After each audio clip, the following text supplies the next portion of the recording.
Unscripted.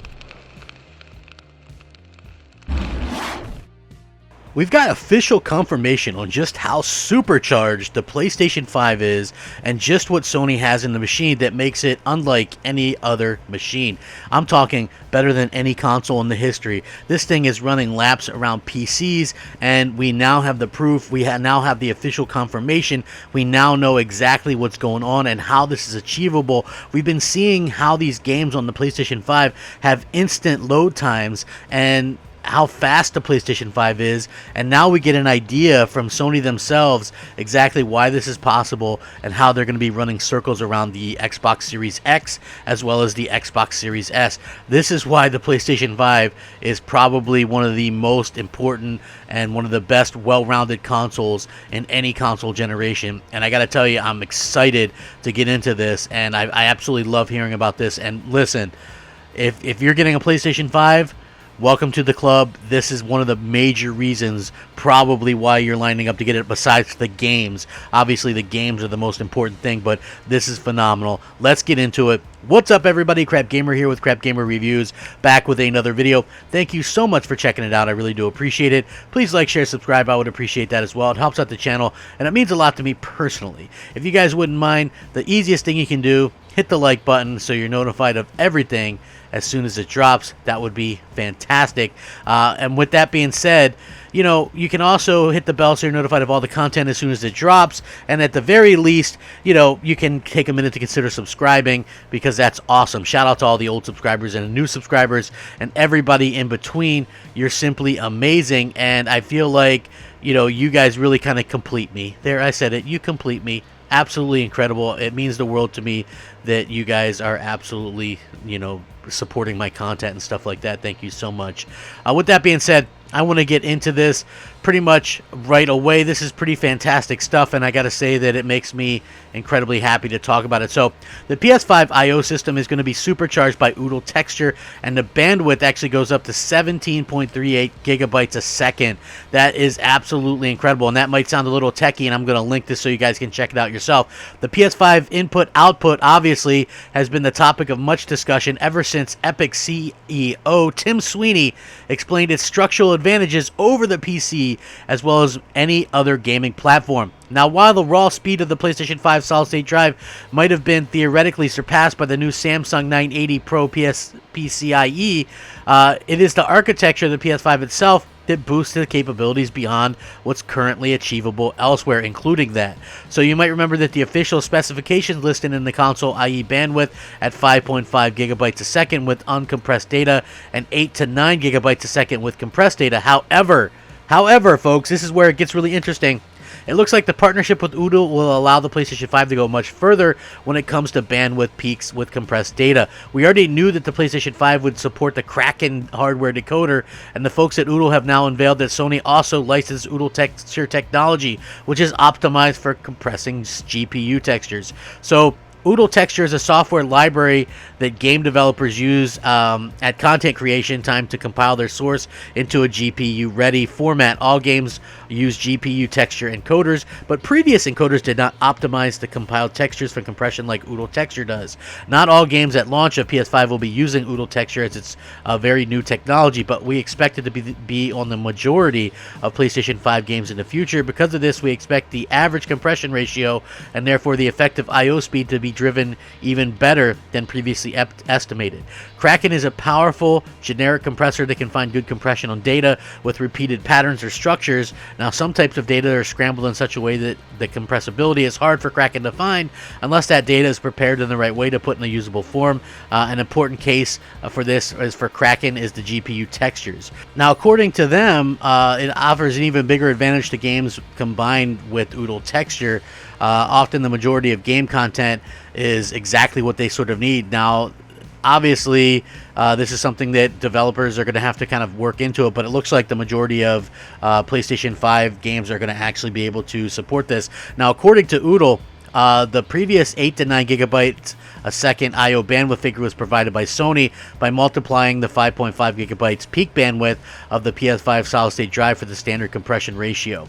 However, when you factor in both Oodle Kraken and Oodle Texture, two developers of technology have seen an impressive compression ratio of 3.16 for a texture set in a recent game. That would translate into an I/O bandwidth peak of 17.38 gigabytes a second, as mentioned earlier. Of course, it might not be super typical for everything, and not all PlayStation 5 games will necessarily take advantage of this, but it does sound like the PlayStation 5 is equipped to remain the leading gaming architecture for quite some time when it comes to I/O. So again, this is an instance where, you know, the PlayStation 5 is 100% better than the Xbox Series X, and I still feel like, you know, people are still going to kind of sleep on what the PlayStation 5 can do. Sony are no fools. You know, Sony actually comes out here and they absolutely do a phenomenal job, you know, getting everybody kind of excited by the content and what's coming out. And I also feel like, you know, they've done a fantastic job of just,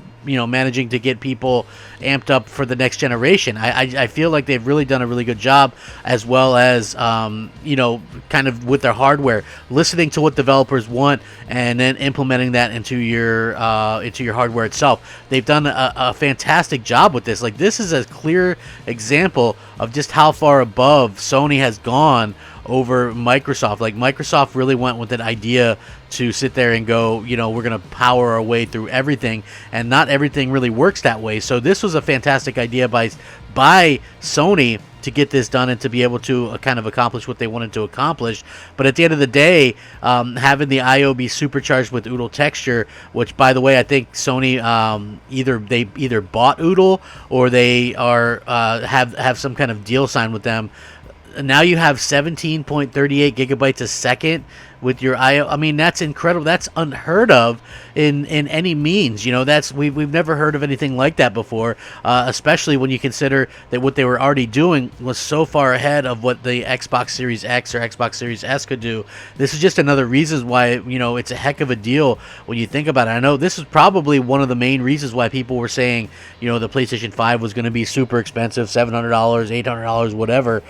You know, I think even though they've kind of confirmed that, you know, their whole idea was to price at least one version at the same price of the PlayStation 4 at launch, seems like a smart move. And I don't think they're a stupid company at all. I think they're very intelligent when it comes down to this stuff. So when we've been hearing for months and months and months from big third-party developers how great and how well-rounded the PlayStation 5 is, yet you look far and wide and you can't see anybody but a few indies talk about the Xbox Series X, and you know, it goes to tell you exactly what everybody's kind of going on and on about, right? Like, I'm not saying that the Xbox Series X is bad. I mean, if you're excited for it, that's great.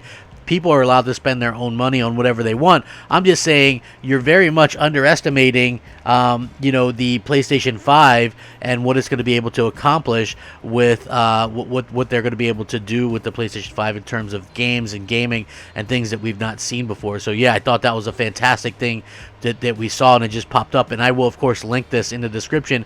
You guys can check it out. Hot off the presses, to be exact. And now that is 100% confirmed that this is happening. I mean, what do you guys think about this? The I/O supercharged 17.38 gigabytes a second.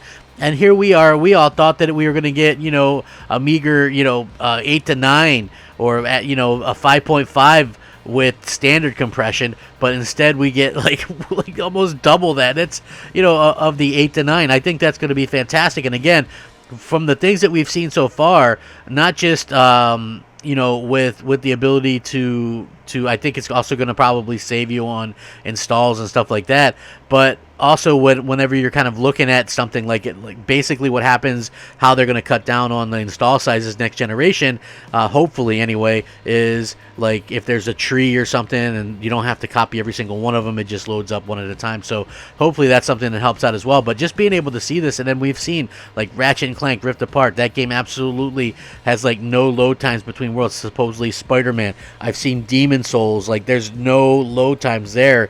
It's absolutely incredible. And it also is much more than that. It's just basically the entire worlds can be built to take advantage of this stuff. Now obviously on a lot of multi-plat sides, it's going to be could be potentially held back because of, you know, the lowest common denominator, which is the Xbox Series S. In cross-gen games, obviously the Xbox One from 2013, even like some lower-end PCs and stuff like that. But I think with Microsoft, with Sony's first party, obviously they're going to take full advantage of this, which is very exciting to say the least. And I think that a lot of people are going to get the most out of the PlayStation 5.